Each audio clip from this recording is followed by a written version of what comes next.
20% do século XXI já passou.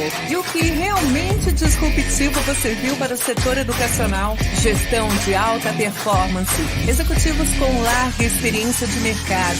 A Crátilo está mudando o jeito de gerir universidades e colégios. Uma EdSurf 360 que disponibiliza serviços educacionais de gestão. Com um sistema de compartilhamento de executivos, aliamos a sustentabilidade às principais tendências, estratégias e inovações do setor. Geramos novas oportunidades de negócios. Atuamos como coautores na gestão, do planejamento à execução. Trazemos soluções em captação e retenção de alunos, expansão de EAD, inteligência de mercado e muito mais. Esta é a primeira vez que você ouve nosso nome, mas não será a última. Nós somos a Crátilo Educacional. Boa tarde a todos e a todas. Sejam bem-vindos para mais um seminário de gestão da ANEC, a Associação Nacional de Educação Católica. Sou Guinarte Diniz e hoje o tema é Educação Híbrida, Regulação, Inovação e Sustentabilidade. Para abordar o tema, temos presente conosco hoje o Dr. Bruno Augusto e também o professor Henrique Sartório. Este evento é patrocinado pela Crátilo Educacional. Para iniciarmos este evento de hoje, convido aqui a irmã Cláudia Quinzini, membro do Conselho Superior da ANEC, para conduzir a oração do dia. Bem-vinda, irmã Cláudia.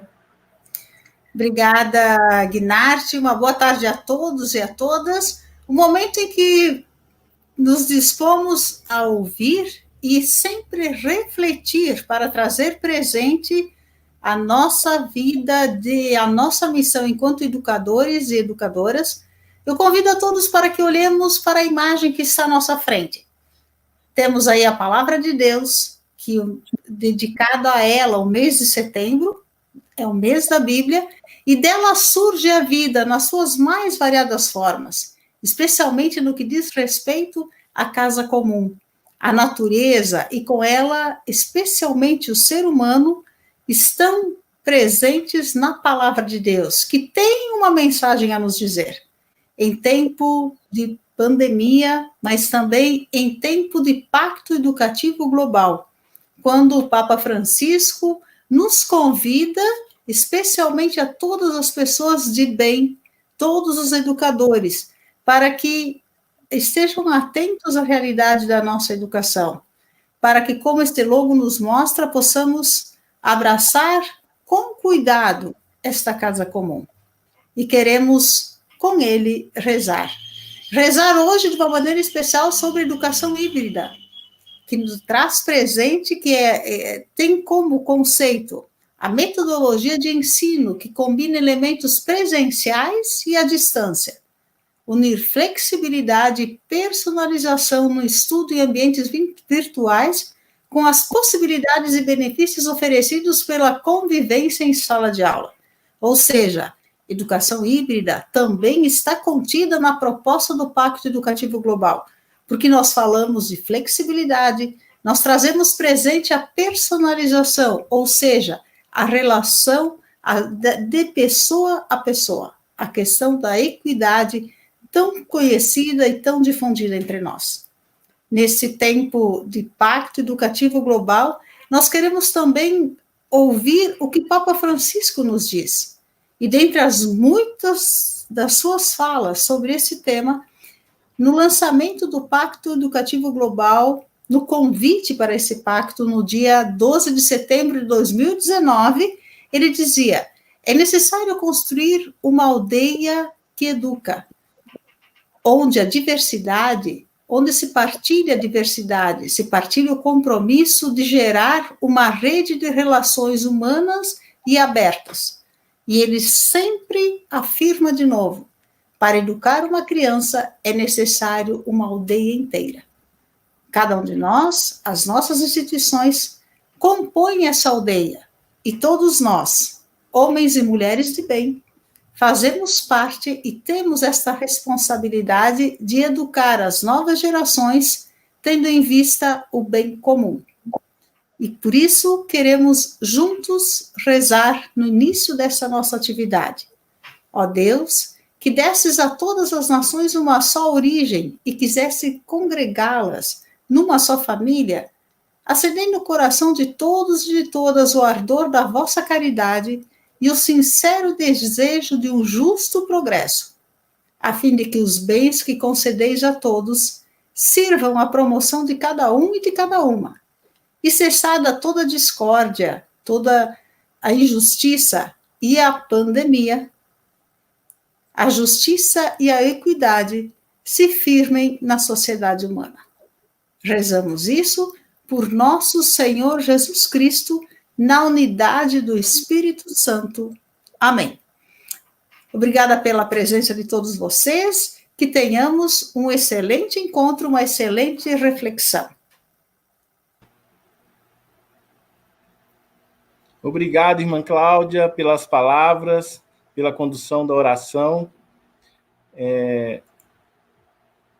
Então, agora iniciamos, né, o nosso encontro, mas antes de abordar o tema de hoje, eu peço que se inscrevam nesse canal, clique no sininho, dessa forma vocês receberão as notificações dos nossos próximos eventos.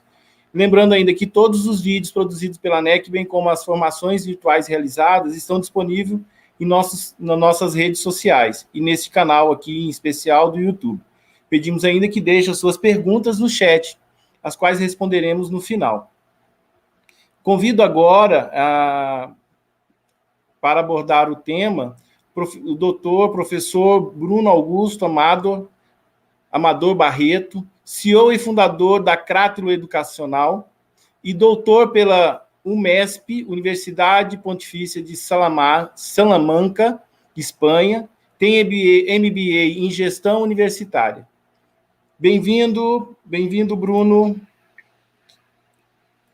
Olá, boa tarde, Guinardi, boa tarde a todos. Boa tarde, Bruno. É um prazer muito grande estar aí com a ANEC mais uma vez, né? A gente teve uma proximidade muito grande aí com James, agora com o Guinardi, na minha passagem pela Universidade Católica de Brasília, então é uma instituição que a gente tem muito carinho e já uma relação de alguns anos, né?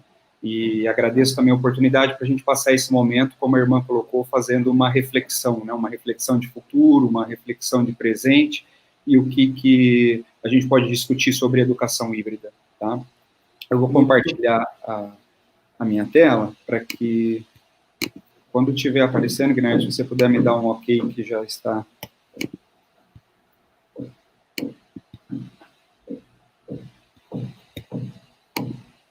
Pronto, está aparecendo, Bruno. Está aparecendo? Tá ok. Então, vamos lá. A nossa provocação, a nossa discussão aqui hoje, né, é uma reflexão aí sobre ensino híbrido, sobre a perspectiva da regulação, inovação e sustentabilidade. Na minha fala, eu vou procurar a gente fazer uma reflexão de como nós estamos no ponto de vista de educação, né, o que a educação híbrida representa hoje e o que pode representar no futuro, o que a gente pode fazer de inovação. Depois a gente traz aí uma reflexão de como que as instituições católicas podem abordar a educação híbrida, né, qual é o diferencial das instituições católicas com o híbrido, como que isso pode ser um agente transformador também dentro das suas instituições, né, e essas perspectivas de futuro. Eu queria iniciar a fala nessa semana que a gente comemora o centenário da primeira universidade brasileira, aí, da Universidade Federal do Rio de Janeiro, já com algumas provocações para que a gente possa refletir e discutir no final, né? Então, uma das instituições mais importantes no país até hoje, né? Uma satisfação a gente ter essa comemoração agora, durante essa semana, bem pertinente com o que a gente está discutindo. E eu gostaria que todo mundo observasse um pouco a sala de aula aí, já do início do século passado, né, dentro da nossa primeira instituição. E quando a gente passa aí para gravuras das primeiras universidades que nós tivemos, aí na Idade Medieval ainda,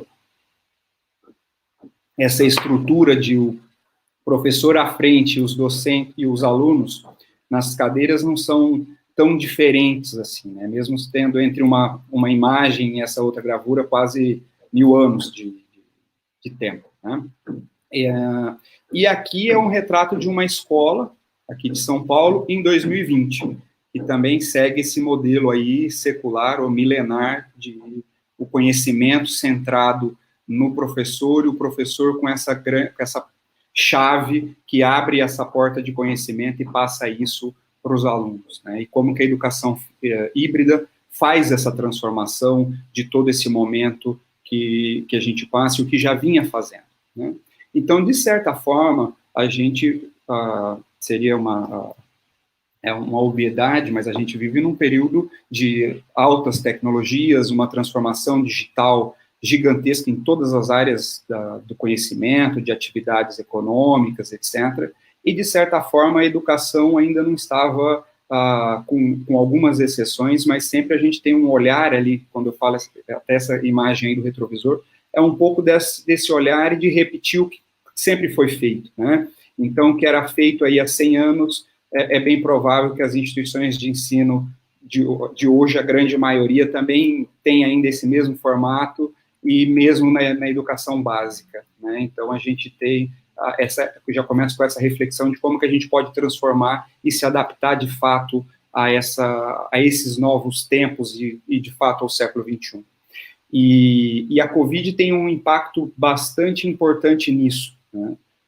Também, com o Covid, a gente acabou precisando fazer uma transformação digital à força, né? Então, muitas instituições discutiam como que poderiam trabalhar metodologias utilizando o ensino híbrido, metodologias ativas, como usar tecnologia em sala de aula, como fazer essa transformação, e havia, de uma certa forma, o receio por parte de alguns de como isso aconteceria, né? No sentido de falar, o aluno, ele tem um perfil para fazer o presencial, ele não vai querer aula à distância, ou 100% à distância tem tais e tais carências que isso pode acontecer, e como que a gente pode inovar.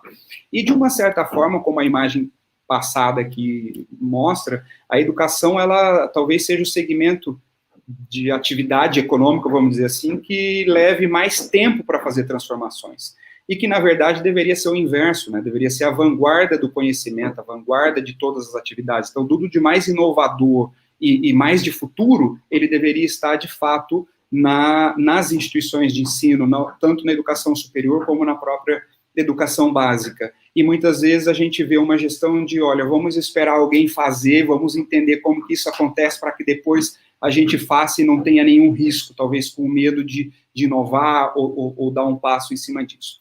E a Covid não trouxe outra alternativa do que a gente sair dessa imagem em fevereiro e, em março, um mês depois, a gente ter essa realidade em toda a educação, não só no país como no mundo, provocada pela pandemia que todos aí têm acompanhado nos últimos 6 meses, né?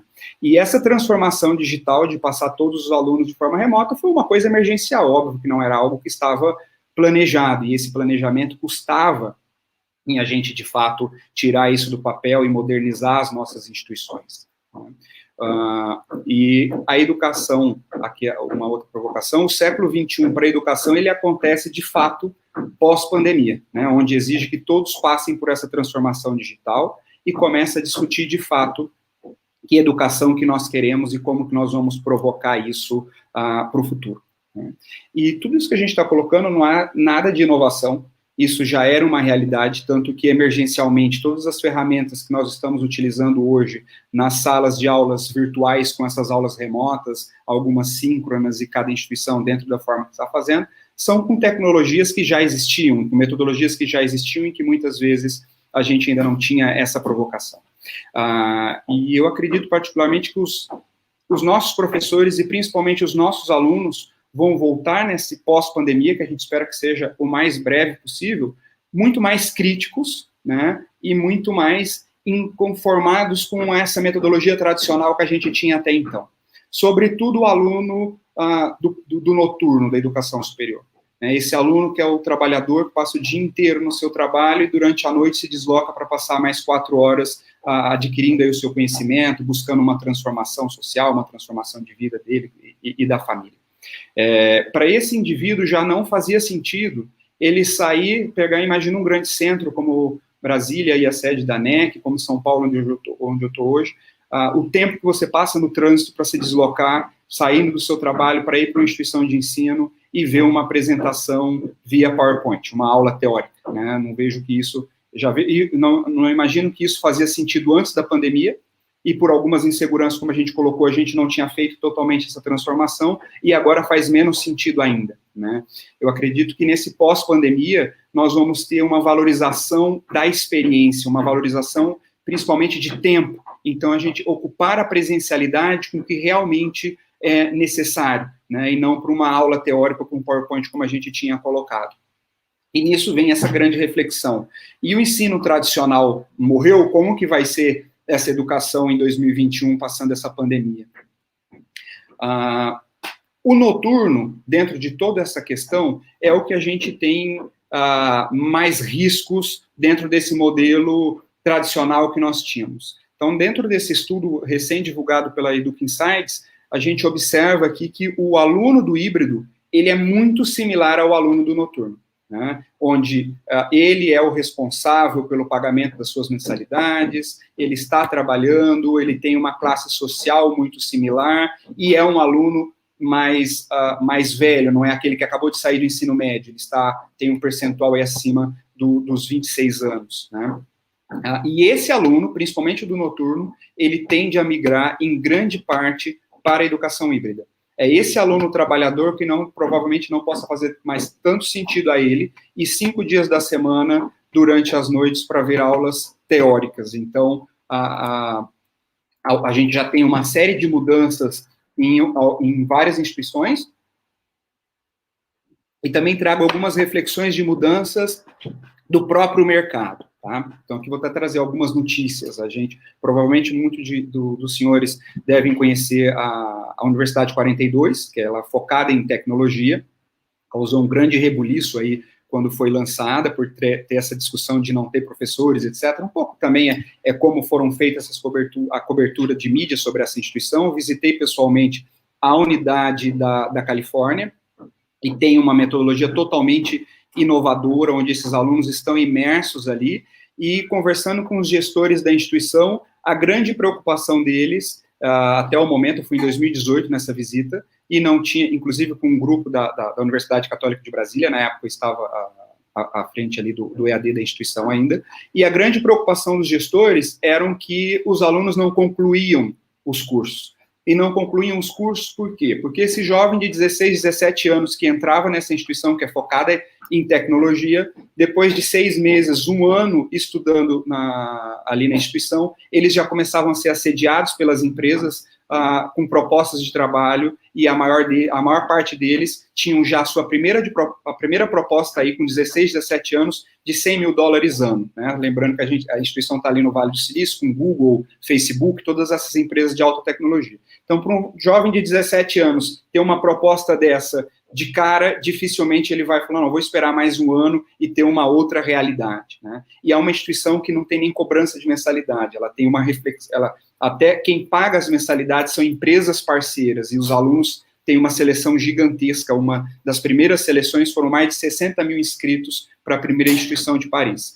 E isso que parece ser tão distante, que começou lá em Paris e tem a universidade no Vale do Silício, já tem em São Paulo desde o ano passado, também com o mesmo formato, sem cobrança de mensalidade, com uma série de reflexões do que eu vou passar, né? Com a pandemia, o próprio mercado de trabalho já mudou. A gente tinha uma série de empresas que estavam planejando um crescimento em infraestrutura física, de crescimento de funcionários, etc. E hoje elas já veem que não há essa necessidade, que muitas coisas feitas remotas como estão hoje, não diminuiu em nada a produtividade desses colaboradores, em muitos casos isso até aumentou. Então o próprio mercado está se reinventando, e com certeza nós não vamos voltar a ser exatamente como era, e de certa forma não é nem o desejado, né? Entre o que a gente aprendeu e cresceu, que isso se consolide, né? Uma outra provocação para a educação, a Google acaba de lançar uma série de cursos que podem substituir diplomas, que está totalmente ligado a tecnologias, às habilidades, e esse mundo contemporâneo. Essas notícias é mais para a gente trazer essa reflexão do que é esse mundo. O maior grupo educacional do país acaba de anunciar que vai reduzir drasticamente a graduação presencial e focar principalmente na educação híbrida e na educação à distância. A gente tem aí uma série de pesquisadores, o que a gente tem visto nos últimos anos, da importância do ensino online, como que isso tem mudado a vida e os dados do censo mostram o crescimento dessa modalidade de ensino, e principalmente ao híbrido, como a gente vai ver daqui a pouco, muito acima do que acontece com o ensino presencial. E essa notícia saiu agora na semana passada. O Descomplica, que é uma empresa que provavelmente muitos dos senhores conhecem, não era uma empresa não era uma instituição de ensino, eles acabaram de ser credenciados como uma faculdade totalmente online, e no processo seletivo, o primeiro processo seletivo agora no meio do ano, com pandemia, com tudo que a gente está vendo, com 4 ou 5 cursos, se eu não me engano, dentro do portfólio, eles preencheram todas as vagas em 30 dias, 1.200 matrículas em 30 dias. Então, há sim mercado, desde que a gente consiga conversar com esse jovem, consiga sair dessa visão que muitas vezes a gente tem discutido aí em eventos desde os anos 90, né? Nos anos 90 ainda a discussão era, olha, nós vamos passar para o século XXI com um professor do século XX, um aluno do século XXI e a metodologia do século XIX. Então, esses exemplos de transformação e de adaptação aos novos tempos têm mostrado um grande resultado, né? E o futuro, né, onde a gente pode falar, o futuro ele é híbrido, eu diria que o presente já é híbrido. Os nossos alunos que estão aí nas instituições hoje, na sua grande maioria, já nasceram no século XXI. Né, e esse aluno já é híbrido, essa sociedade já é híbrida, e os próprios números falam isso, como a gente vai ver daqui a pouco.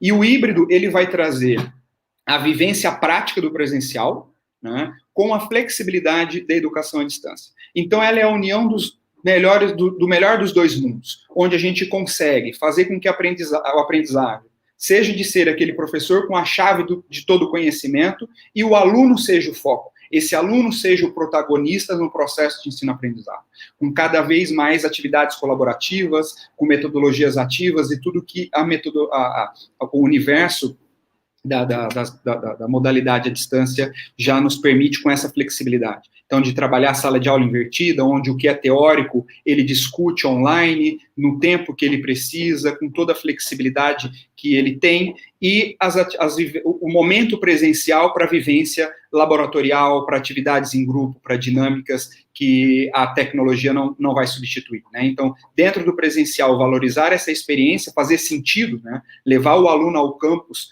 para o que realmente faça sentido e que ele não poderia fazer de forma online.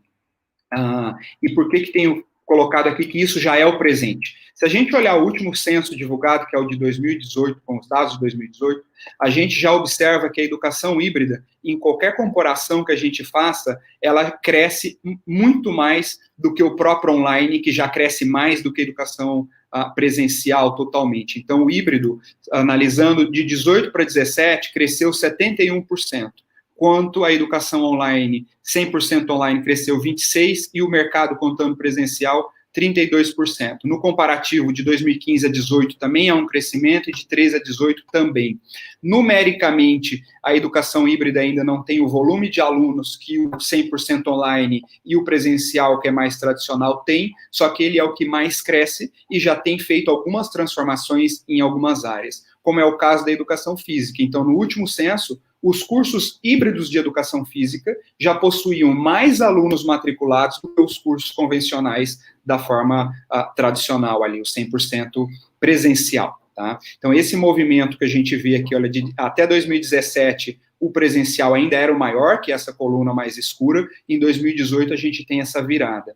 Nas engenharias clássicas, o ensino presencial ainda é o maior, mas a gente tem um crescimento muito grande da educação híbrida nas engenharias clássicas. E dentro dessas engenharias, quando a gente observa o mesmo período, o ensino híbrido tem crescido aí na casa de quase 30%, 23%, 18%, e o presencial cai em todos os cenários. Então, a educação de engenharias, de uma forma geral, observando os últimos dados de censo, há uma retração do número do presencial, ao contrário do que está acontecendo com a modalidade híbrida.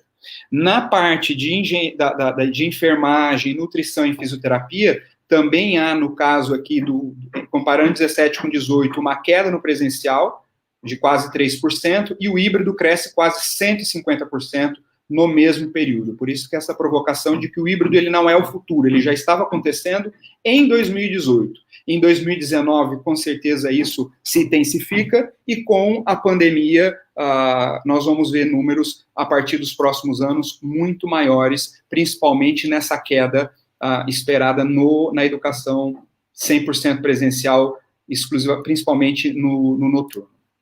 E como que as instituições católicas podem... Qual é a oportunidade para as instituições católicas dentro desse cenário? Até aqui, para ilustrar, eu coloquei duas instituições católicas que eu tenho um carinho muito grande, além de várias outras que a gente já permeou, mas a católica foi a minha primeira experiência numa instituição, a Católica de Brasília, a primeira experiência numa instituição católica, né? E a PUC Paraná, até o ano passado, também tinha um acompanhamento com o EAD da instituição. E o que eu gostaria de trazer de discussão aqui, que as instituições católicas, elas são conhecidas no mercado como instituições de qualidade, né? Então, essa tradição das instituições católicas, né, se a gente imaginar até os anos 90, as maiores instituições privadas do país, né, antes de toda essa questão que a gente observou aí, principalmente meados dos anos 2000 e principalmente na última década, as instituições, principalmente as PUCs e várias universidades católicas eram as maiores instituições do país, tirando as públicas, né? E esse tradicionalismo e tudo isso que ficou no imaginário coletivo e que é fortalecido ainda pela forma como as instituições católicas encaram o ensino, com a seriedade que as instituições católicas possuem, é uma grande oportunidade dentro do híbrido, né? E a gente analisando o censo, se a gente analisar os últimos anos, de uma forma geral, caído, falando da educação superior, tem diminuído o número de alunos nas universidades católicas. E a educação híbrida é uma grande oportunidade para se buscar, né, para se recolocar dentro do mercado, em alguns casos, com questões inovadoras, unindo, de fato, o tradicionalismo que as instituições já têm, todo o pioneirismo e a qualidade que já é percebida por essa comunidade, com a inovação, com as novas tecnologias dentro da educação híbrida. Porque, com certeza, a sociedade, vendo um curso híbrido numa instituição católica, ela vai entender que vai ser um curso de qualidade, que está sendo pensado, de fato, não só com olhar de mercado, só com olhar financeiro. E é muito importante, quando a gente começa a pensar em criar uma matriz híbrida e cursos híbridos, pensar na sustentabilidade desses cursos, né? No ensino presencial, que a gente vem acostumado aí há anos, de certa forma, a gente pagando a hora-aula daquele professor, é como que se, entre aspas, aí, fazendo esse recorte, tudo tivesse pago, né? O professor vai produzir o material, se tiver um PowerPoint, ele vai produzir, ele vai aplicar a prova, ele vai corrigir a prova, né? E no ensino híbrido, você vai ter uma série de questões que não tem no presencial, como pagar um ambiente virtual de aprendizagem para esse aluno, o pagamento da construção desse conteúdo. Então, todos esses custos precisam ser muito bem orçados, muito bem pensados, para que isso tenha sustentabilidade e que realmente a gente consiga ter, sim, uma escala, ser mais acessível, chegar a um grupo maior, né, e até esse compromisso social que as instituições católicas têm, mas sem perder a qualidade, né? Então, essa sustentabilidade, esse ponto de equilíbrio com os custos, é muito importante para assegurar a qualidade e também o acesso dentro do mercado. E o ano de 2021 tende a ser um ano complexo, né? Como a gente colocou aqui no começo, a gente espera que essa pandemia passe o mais rápido possível, que a gente possa retomar o mais rápido possível as nossas atividades, com segurança, etc. Mas ele já passa a ser um ano complexo, principalmente para as instituições de educação superior, acarretada entre um dos principais fatos, além de tudo o que a pandemia já trouxe, com o adiamento do Enem, né? Então, com o Enem sendo realizado no final de janeiro e um resultado previsto para o final de março, isso tende a atrasar a captação do primeiro semestre, se nós não pensarmos boas práticas ou temos um planejamento ainda mais eficaz dentro dessa estrutura, pensando na captação de alunos, tanto para híbrido, como para EAD, como para 100% presencial. Tá? Eu vou caminhando aqui para finalmente dessa apresentação, para que a gente possa, aí, depois do meu conterrâneo, meu amigo aí, Henrique, a gente abrir aí as perguntas e discutir com vocês. Obrigado, Guinarte.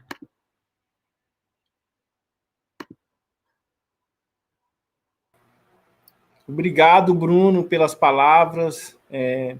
Eu convido agora para compor essa mesa, né, o professor Henrique Sartori, de Almeida Prado, professor adjunto da UFGD, doutor em Ciência da Política, mestre em Direito, Relações Internacionais e Desenvolvimento pela PUC Goiás, especialista em Relações Internacionais pela UNB, foi ministro da Educação substituto, foi secretário executivo do Conselho Nacional de Educação do MEC.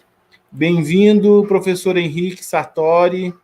É um prazer recebê-lo aqui essa tarde para compartilhar o seu conhecimento com a ANEC e com as nossas associadas. Eu passo a palavra ao senhor. O seu microfone está fechado, viu, professor? Vamos abrir. Começamos assim, né? Mudando um pouco das nossas atribuições, né? E, obviamente, também o jeito de nos comunicar.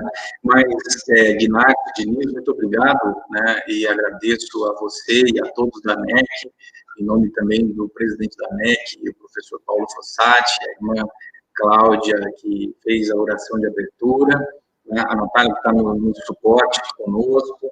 Desejar a você também, Guinac, uma profícua secretaria na sua passagem pela ANEC, desejando aí também, agradecendo a todos que passaram, ao Bruno Barreto pelo convite, né, de estarmos aqui hoje dialogando e conversando alguns pontos importantes, né, e obviamente aquilo que interessa muito as instituições de ensino vinculadas, né, na Associação Nacional de Educação Católica ou não, mas tendo um foco, né, uma discussão bastante apropriada com todas as instituições de ensino básico, ensino superior, que compõem, né, que estão aí no guarda-chuva da ANEC, sob a proteção também das suas missões institucionais.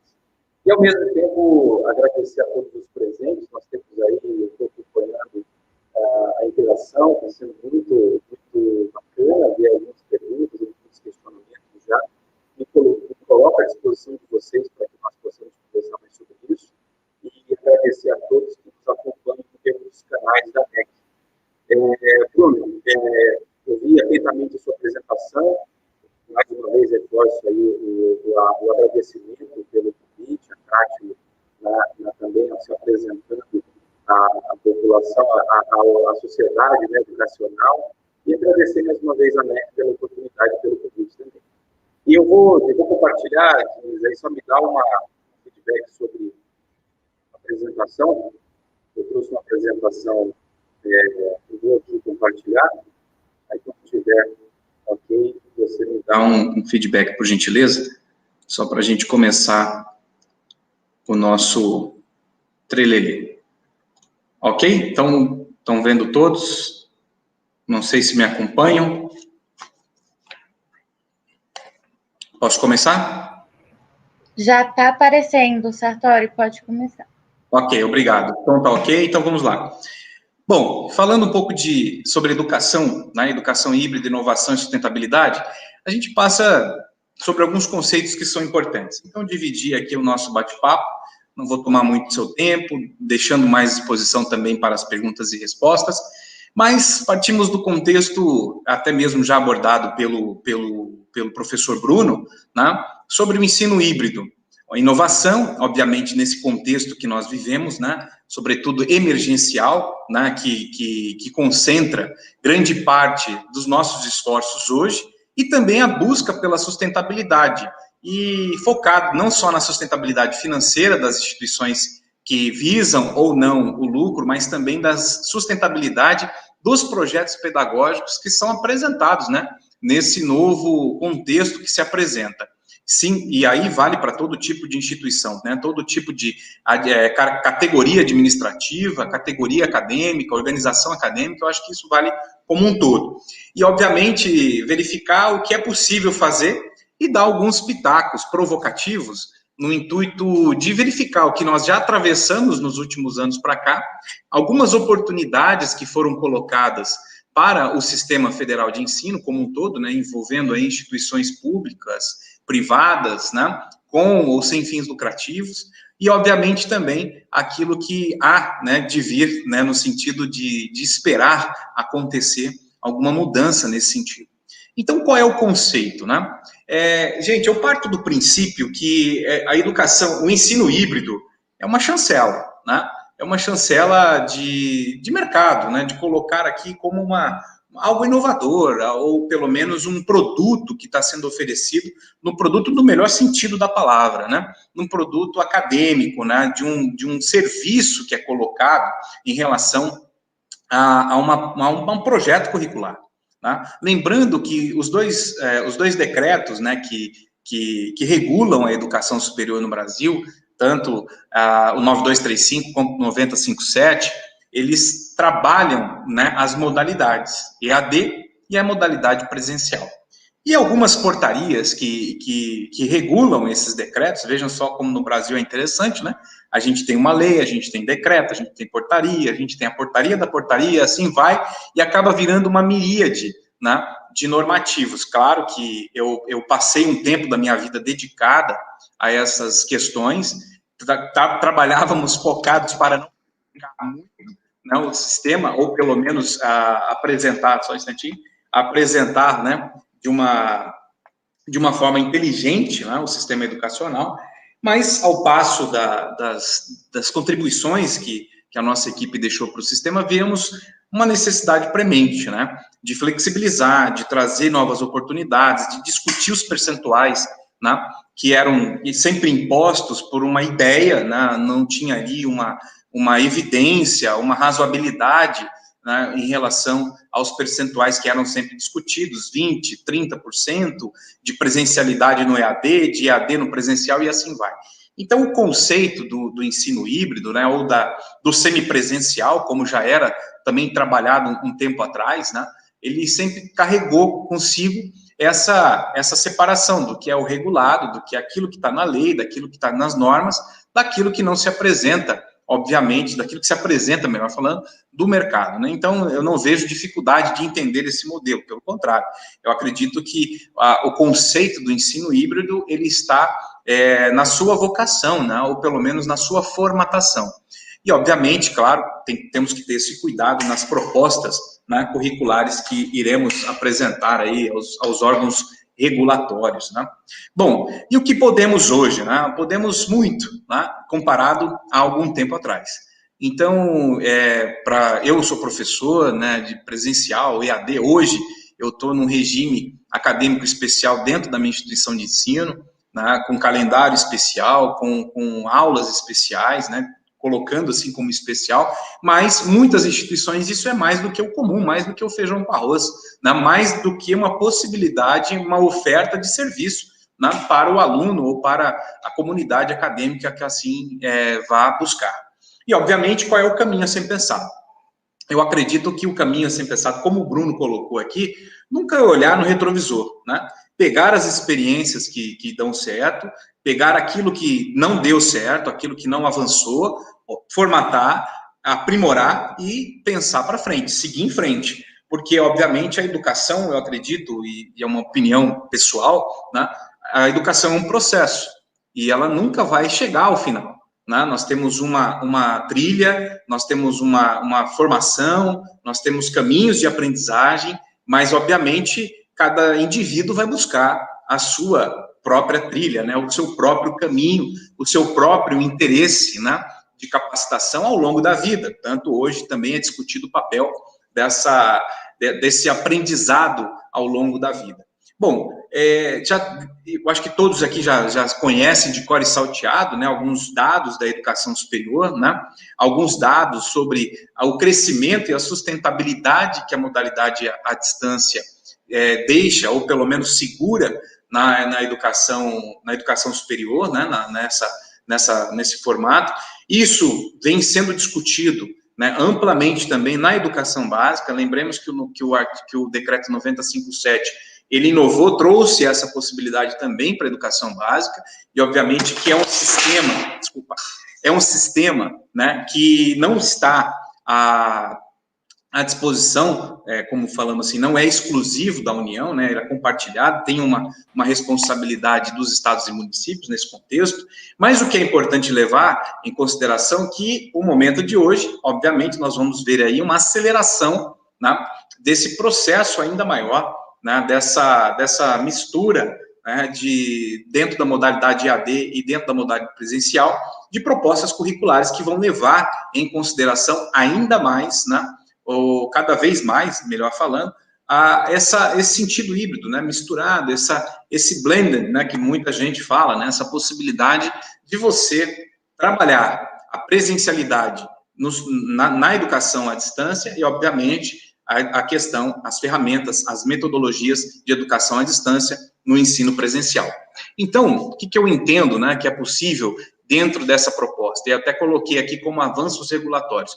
O EAD surge, né, como uma novidade, muita gente entra num campo ainda inóspito, né, ou pelo menos não ciente daquilo que vai encontrar. Experiências exitosas são acompanhadas, experiências não exitosas também são divulgadas, e obviamente que sempre fica aquela pecha, né, entre uma e outra, né, uma comparação às vezes indevida, que hoje nós temos uma situação emergencial difícil, né, de lidar no ambiente social, no ambiente da saúde, né, no ambiente sanitário, onde perdas de vidas aí são diariamente comunicadas, infelizmente, mas trouxe também algum debate profícuo no papel do professor, no papel da instituição, no papel da educação, uma vez que nós temos aí uma situação emergencial em vista, né? E essas situações emergenciais, tirando o lado da pandemia, também traz à tona, né, elementos importantes para o debate.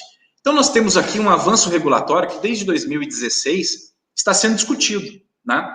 E alguns desses avanços regulatórios, do ponto de vista do manejo das propostas curriculares das instituições de ensino, seja ela uma faculdade com um curso, com 4 cursos, um centro universitário com 12, uma universidade com 60 cursos, né?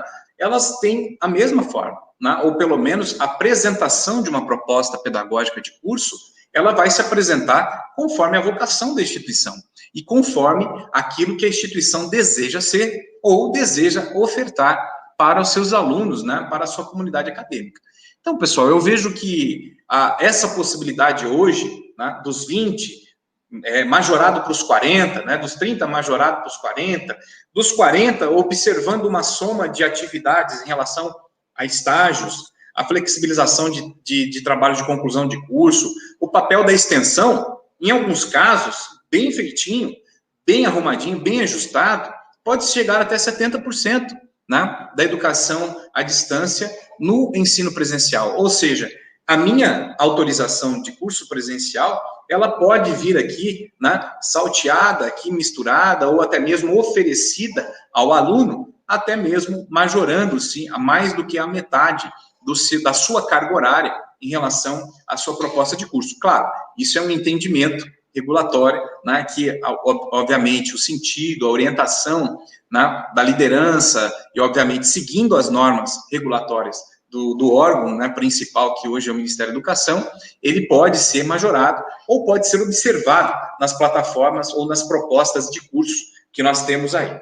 Bom, levando outro ponto bastante interessante, né, alguns elementos que são muito destacados, né, ou pelo menos muito observados. Inclusive, eu trouxe aqui uma posição em relação ao Conselho Nacional de Educação, em seu parecer mais recente, né, sobre essa possibilidade de calendário, né, as formas de mediação de tecnologia, trouxe, né, e já, obviamente, conhecida de todos, uma imensa ociosidade em relação ao preenchimento de vagas. Isso é um problema bastante interessante, né, e, obviamente, que todos os gestores educacionais e também acadêmicos lidam, né, com a educação à distância.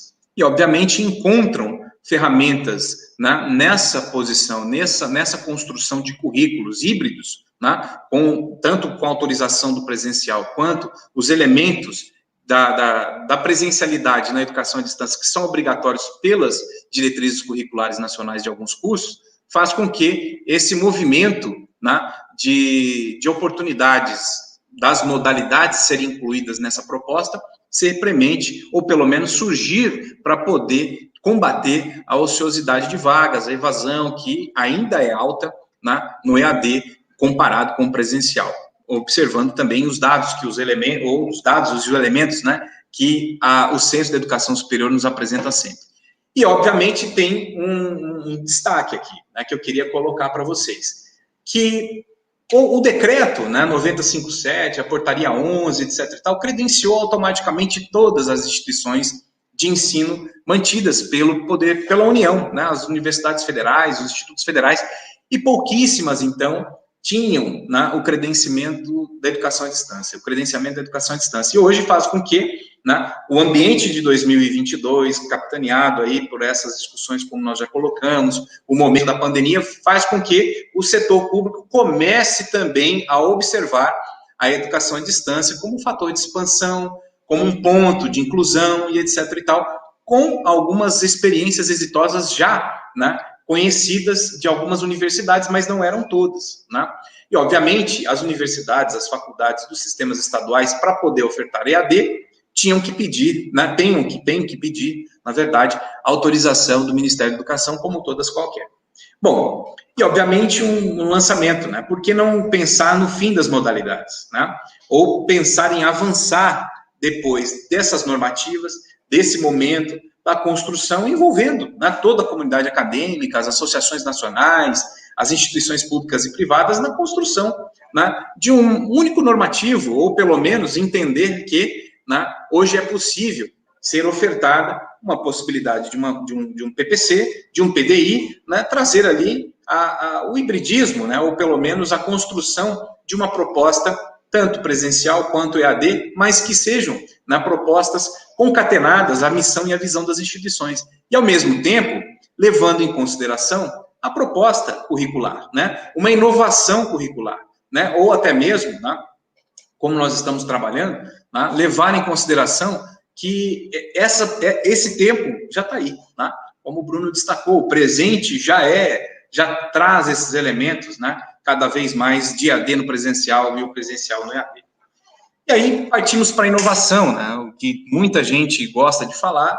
Eu, particularmente, não tenho uma expertise na inovação tecnológica, mas eu acredito que a inovação seja todo movimento que adapta, que muda, que traz novos serviços, novos produtos, que inova, né, ou pelo menos que, como a própria, não quero ser redundante, né, mas que traz a novidade, né, que apresenta novas perspectivas, sejam elas disruptivas, sustentáveis. Aí existem várias formatações para quem gosta desse mundo, né, ou para quem lida melhor, vai conhecer em relação ao que as instituições de ensino estão fazendo, o que as instituições de ensino estão buscando nesse ambiente educacional e, obviamente, também de mercado, de posicionamento, de criação de oportunidades, né, de negócios, de capacidades curriculares e, ao mesmo tempo, também o olhar, né, que o Estado pode ter para isso, de não atrapalhar esse sentido, né, ou pelo menos da criação inovadora, né?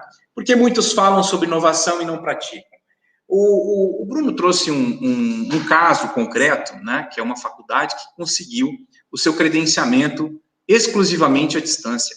E veja só, nós estamos como a apresentação inicial, né, da ANEC, falando, olha, nós já estamos aqui no primeiro quarto desse século XX, já passou 20 anos, e todo mundo acreditava que o século XXI fosse algo, né, de outro mundo, e de fato é. Né, se nós pegarmos aqui 50 anos para cá, nós vamos ver que muita coisa acontece. Hoje nós estamos falando aqui em tempos locais diversos, né, graças à tecnologia, comunicação, etc. e tal. Mas nem sempre isso acompanha as instituições de ensino. E, obviamente, nós também temos que respeitar, né, a tradição, o olhar da visão, da missão daquelas instituições. Porém, em busca da sua sustentabilidade, da sua existência, elas também vão ter que começar a olhar, né, o que pode ser feito em relação à sua proposta de ser, né?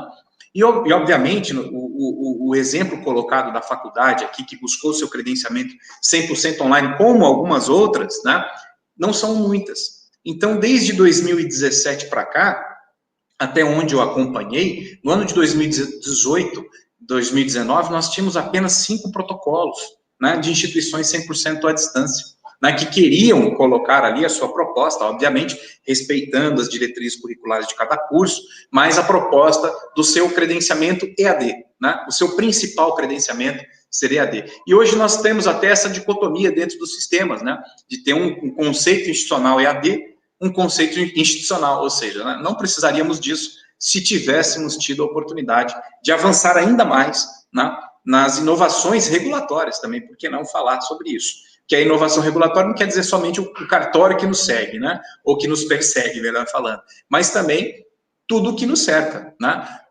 O posicionamento da instituição, como a instituição vê em relação, ou como ela trabalha esse ambiente regulatório para si ou para outras, como que o sistema, né, como o mercado de trabalho vai receber essa formação, como, né, o contexto regional também é importante, porque nós estamos falando aqui inovação e tal, e tem gente no Brasil que ainda não tem o básico, né, e obviamente também respeitando as condições de supervisão e fiscalização para que não aconteça aí absurdos como nós presencialmente ou diuturnamente, né, presenciamos.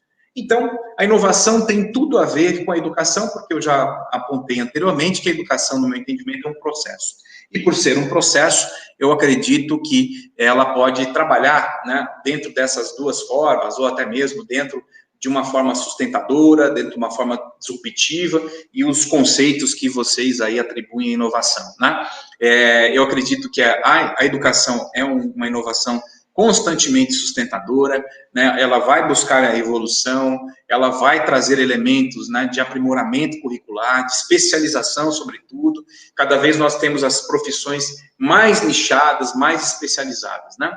E, obviamente, quando nós temos um movimento disruptivo, né, como estão falando, né, atualmente, né, como é o ambiente tecnológico, ela vem desestabilizar, ela vem trazer algo novo. Então, a pandemia trouxe um calendário novo, trouxe um modo de relacionamento com docente e aluno, o docente com a sua instituição com o aluno, inclusive com o mercado de trabalho, como nós estamos falando aqui, né, que foi apresentado. Hoje, as empresas passam, né, os empregadores passam a olhar também o home office como uma grande ferramenta, né? E eu olhava isso também como uma grande oportunidade, né?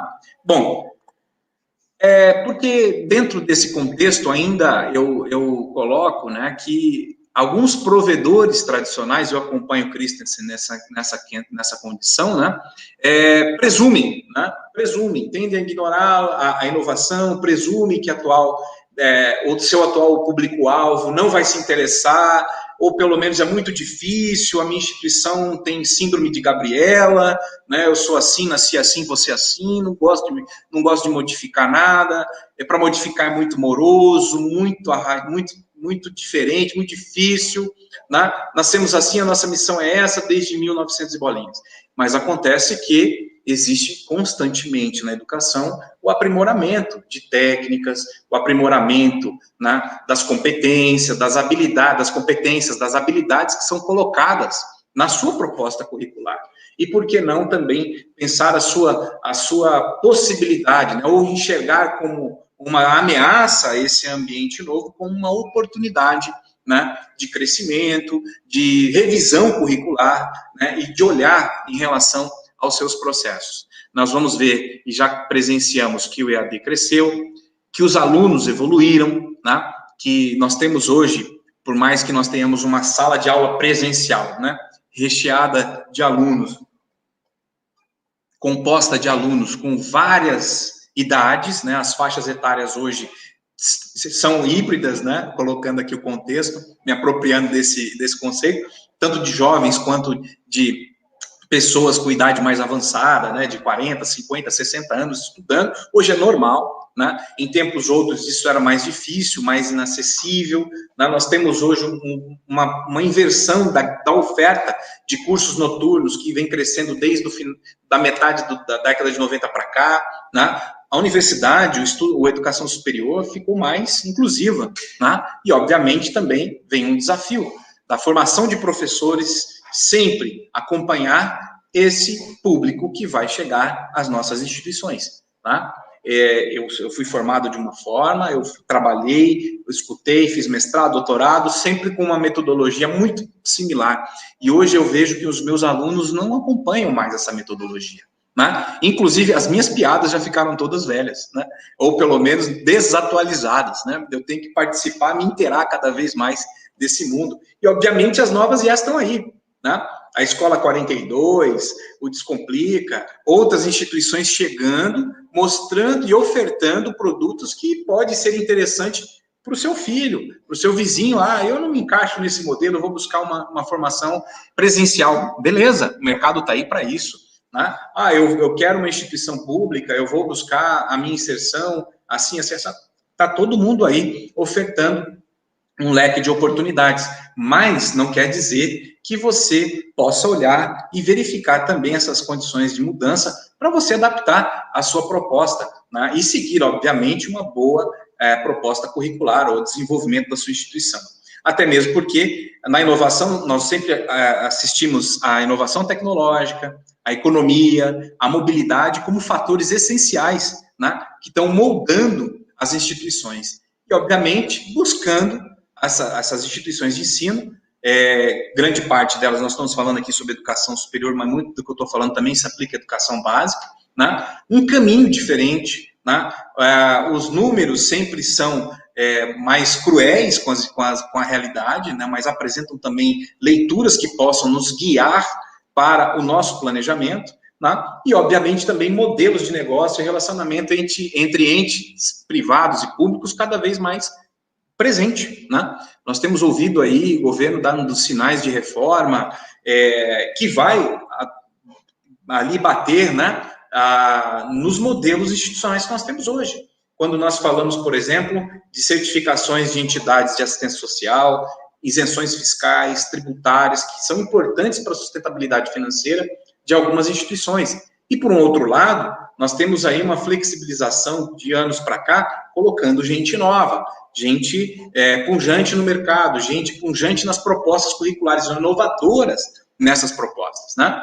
E, obviamente, cada instituição tem que olhar a sua raiz, né? Aquilo que forjou a sua missão, aquilo que trouxe ela para o mundo, aquilo que trouxe ela para esse ambiente da educação. Seguir o máximo possível, né? Mas olhando também à frente, os desafios que são colocados aí diuturnamente, até mesmo porque, na sua criação, né, ou secularidade ou não, os funcionários não são mais os mesmos, né? Querem outro tipo de trabalho, né? Querem se sentir valorizados cada vez mais, isso é normal do ser humano, né, da condição humana, mas também os alunos, né, mudaram, os professores também são outros, e as instituições não podem ficar presas ao seu ideal, único e exclusivamente de formação, né? E, algo que nós já conversamos aqui, que eu trouxe aqui destacando, né, o formato desses cursos com a necessidade do egresso. Todas as turmas, eu gosto muito de lecionar para os primeiros anos, né? E os primeiros semestres sempre me perguntam, professor, o que eu vou trabalhar? O que eu posso ser quando eu crescer, né? O que eu vou sair daqui? O que a sua matéria vai ser importante para eu conseguir um emprego? Todo mundo pensa isso. Uma pequena parcela vai conhecer a pesquisa, né? A academia vai buscar títulos acadêmicos, mas grande parte daquilo que está conosco, em sala de aula, virtual ou não, quer ganhar mais quando sair daqui, quer capacidade, quer criar habilidades e competências para o mercado de trabalho, para sustentar sua família, para sustentar seu ideal de vida. E isso é uma pergunta quase que corriqueira, né? Todos os dias. E as instituições que estão dando, ou pelo menos conseguindo entregar, uma viabilidade melhor do investimento de tempo e recursos do aluno na sua formação, vai ganhar espaço, vai crescer mais e vai, obviamente, se destacar, né?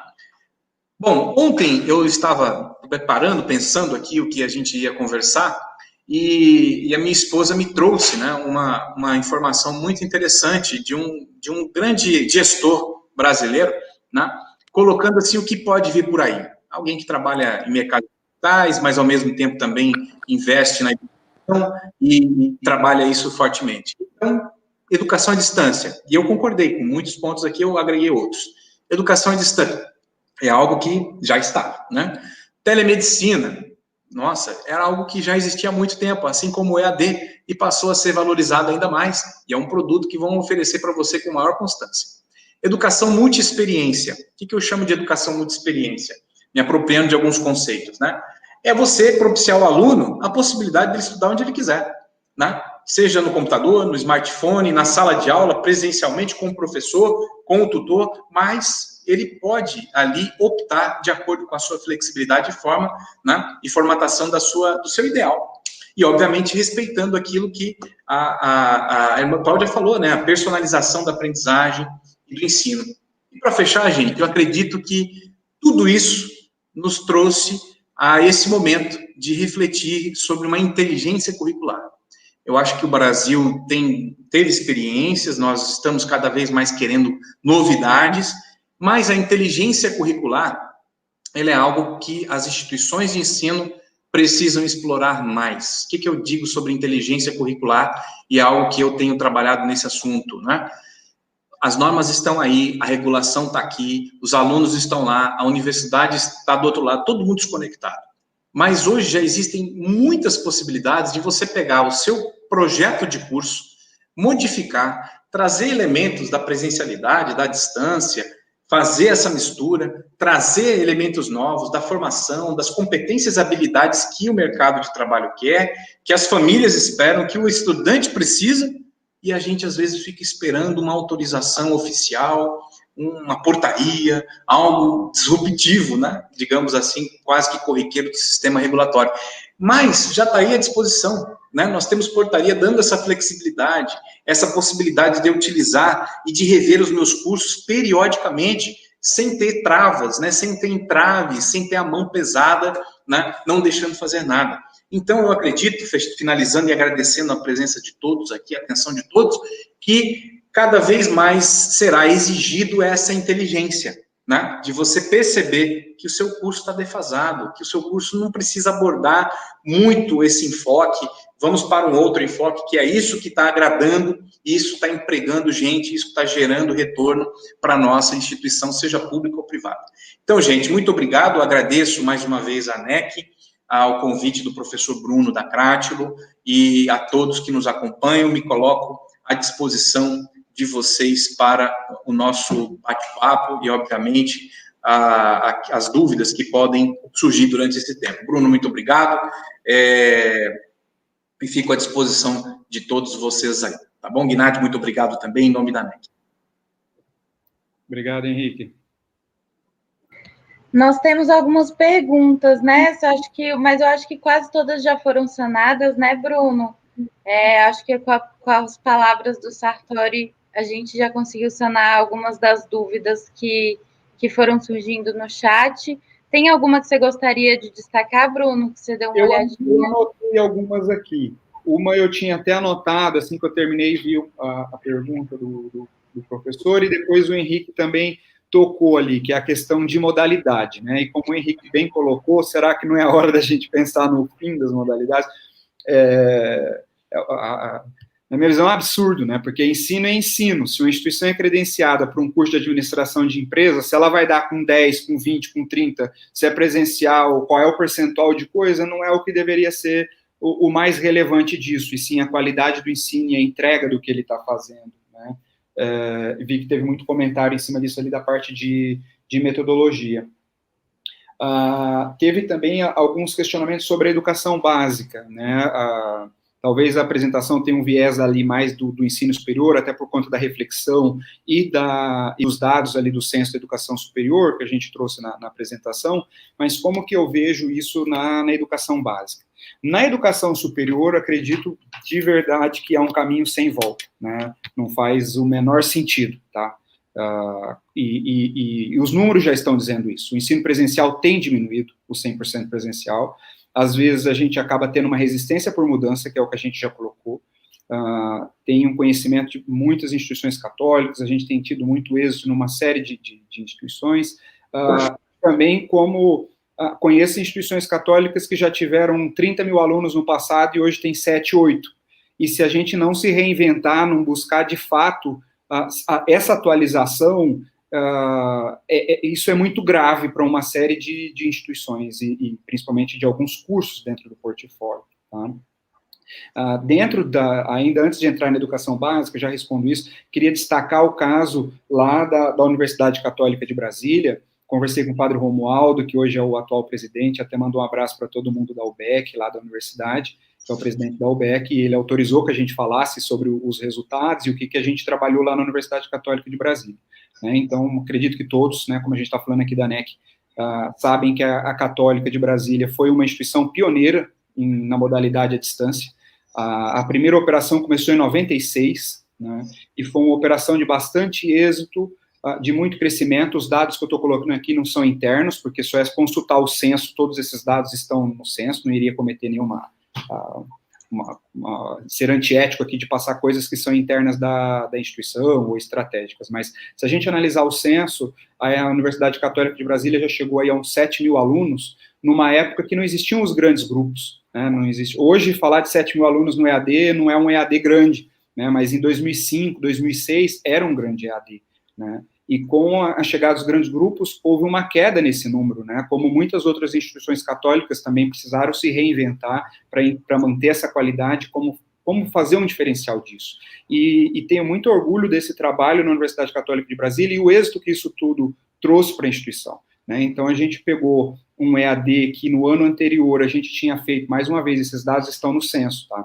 Então, no ano anterior a gente tinha menos de 120 matrículas no EAD inteiro, e em 2018 foram quase 4 mil matrículas, com toda essa reformulação, com todo esse repensar a transformação digital da instituição. Então, é sim possível, e eu acredito muito na força das instituições católicas. E no caso de Brasília, os estudos também mostravam isso, a gente tinha uma concentração gigantesca de grandes players, então não eram as instituições de Brasília que dominavam o mercado. Então, somando todas as instituições de Brasília, não davam o polo de um segundo player da cidade, né? Então, posso me falhar a memória aqui, mas acredito que estava em torno de 80% de todas as matrículas de educação à distância no Distrito Federal eram instituições que não estavam em Brasília, né? Então, o EAD, por exemplo, da Universidade Católica de Brasília não era visto como um concorrente para esses players. E depois dessa transformação, por que 4 mil alunos? Porque era uma marca tradicional, uma marca católica, toda essa qualidade que a gente estava discutindo. Então, entre alguém fazer um EAD de uma universidade católica, de um híbrido de uma universidade católica, e fazer de uma instituição que não é nem daquela localidade, totalmente desconhecida, a escolha parece ser bastante óbvia, desde que a gente se atente às necessidades, de fato, desse público, né? E a parte da educação básica, dentro das perguntas que estavam ali, eu vejo na educação superior realmente uma grande transformação, sobretudo no ensino noturno, e na educação básica, não vejo que vai ser uma mudança onde as crianças não vão para a escola e vão assistir remotas igual estão hoje no ensino remoto, né? Eu tenho uma filha em idade escolar, com 8 anos, e como muitos comentaram ali no grupo, realmente é algo totalmente diferente. A criança ainda está se desenvolvendo, todo o crescimento, etc. Então, eu vejo na educação básica o ensino híbrido como ensino complementar, né, como incluir tecnologias dentro do que é usado na escola, mas ela não vai substituir as aulas de segunda a sexta, como já existe hoje, tá? E dentro da educação básica, eu vejo essa transformação digital e o tanto que isso é importante, né? A gente está até, nesse momento, colocando um case aí, pessoal, que serve de discussão também. Estou buscando escola para minha filha, que vai entrar no 4º semestre no ano que vem, e a gente já visitou uma série de escolas aqui em São Paulo, e a gente busca uma escola que esteja antenada ao século XXI, que, de fato, entenda o que isso está acontecendo. E é muito triste a gente chegar, enquanto pai, eu estou colocando aqui agora, a gente chegar numa escola para matricular uma criança de 8 anos, e a primeira coisa que o diretor da escola, ou quem está apresentando, virar e falar, olha, aqui a nossa nota do Enem é tal, sabe? A minha filha tem 8 anos, ela não vai fazer Enem, e com toda certeza, daqui 10 anos, quando ela entrar na universidade, nem Enem vai existir. Como que isso vai ser, né? Então, você pegar uma criança de 8 anos e já começar a capacitar para uma prova, ou será que a gente tem que antenar com o que é o desenvolvimento hoje, né? Então, essa reflexão, de fato, de como trazer essa tecnologia e a resistência que a gente tem para essa tecnologia, de incluir isso na instituição, né? Fazer essa virada de chave, de fato.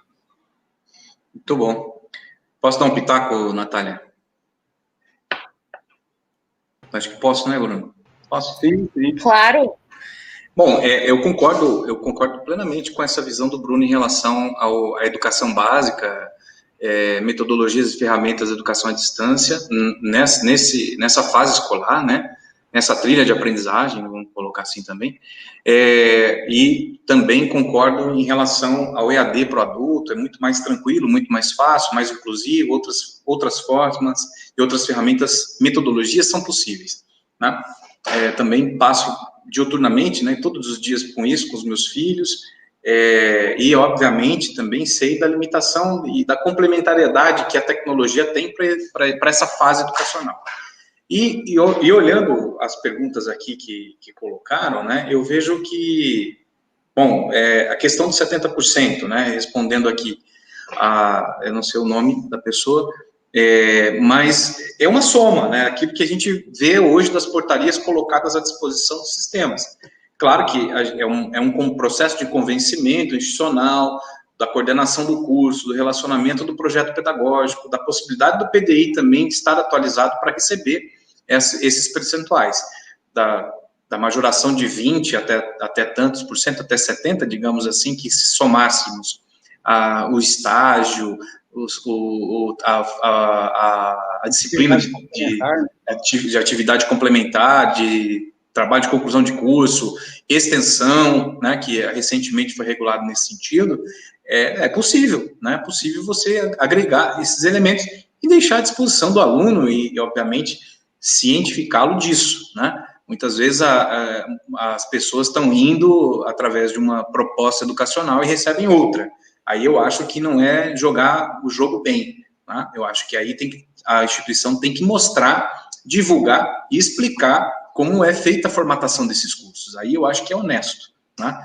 Por outro lado, né, o Oscar, eu acho que o professor Oscar, mandou um abraço para ele aqui, a regulação deveria trabalhar com o ensino superior sem mencionar a modalidade. Concordo plenamente, assim, o Bruno também falou isso, né, até, de certa forma, contraproducente isso na análise regulatória. Acontece que nós temos hoje um sistema, né, ou pelo menos assim colocado, que para você modificar uma norma é muito complicado, é muito difícil, é moroso.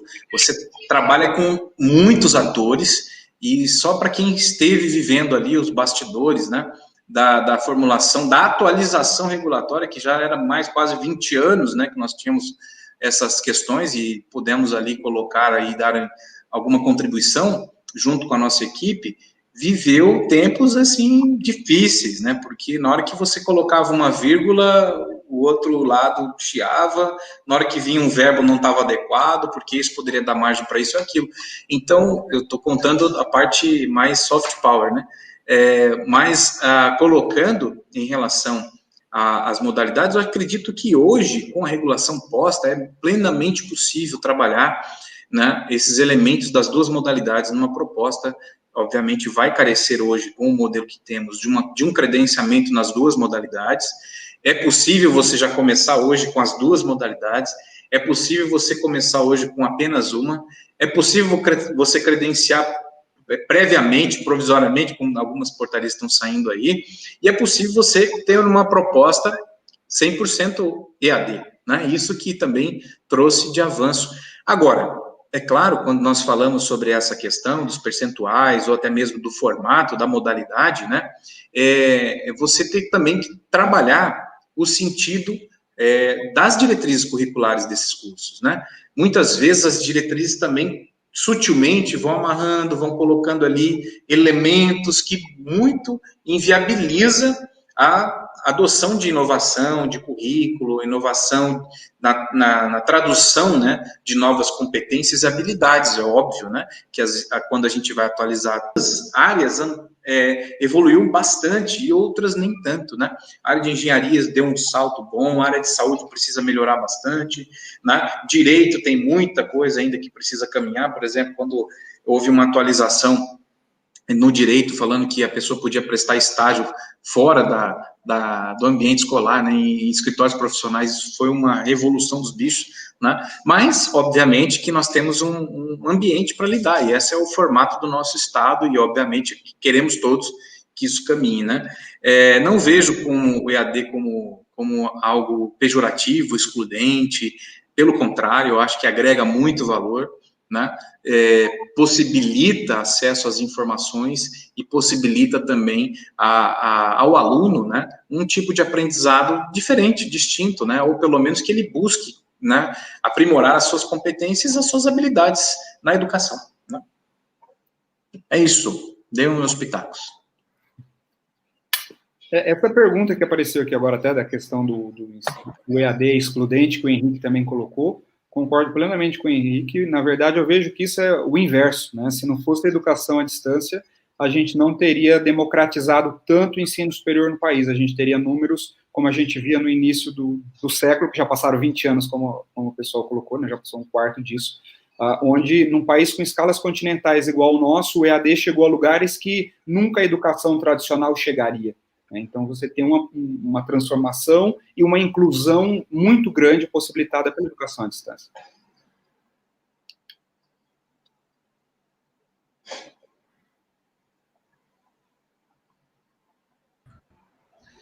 Bom, estão me ouvindo, Bruno? Sim, grande. Eu só acho que minha imagem não está aparecendo. Coisa Não, de tecnologia. você não. Só seu áudio. Mas eu queria aqui agradecer, eu tive um problema com o computador, já estou no segundo computador aqui, mas parece que hoje está difícil. Então, eu agradeço, Bruno, pela participação tua, do professor Henrique, né, da Crátilo, que esteve aqui presente com a gente nessa tarde de hoje, compartilhando aí, patrocinando também, né, o conhecimento, e agradeço em nome da diretoria, do Conselho Superior, toda a exposição aqui colocada por vocês. Né? Eu acredito que a gente já conseguiu atender todas as perguntas, né? E quem tiver uma segunda pergunta em um segundo momento, mande para o endereço anec@anec, e nós encaminharemos para vocês a pergunta, para que vocês possam depois até manter o contato. Então, terminamos por aqui. Eu agradeço a presença de todos e de todas que estiveram aqui presentes. E muito obrigado mais uma vez, Bruno e Henrique. Muito obrigado, Renato. Obrigado, Renato. Um abraço a todos aí. Abraço. Obrigado, Bruno. Um abraço. Obrigado. Um abraço.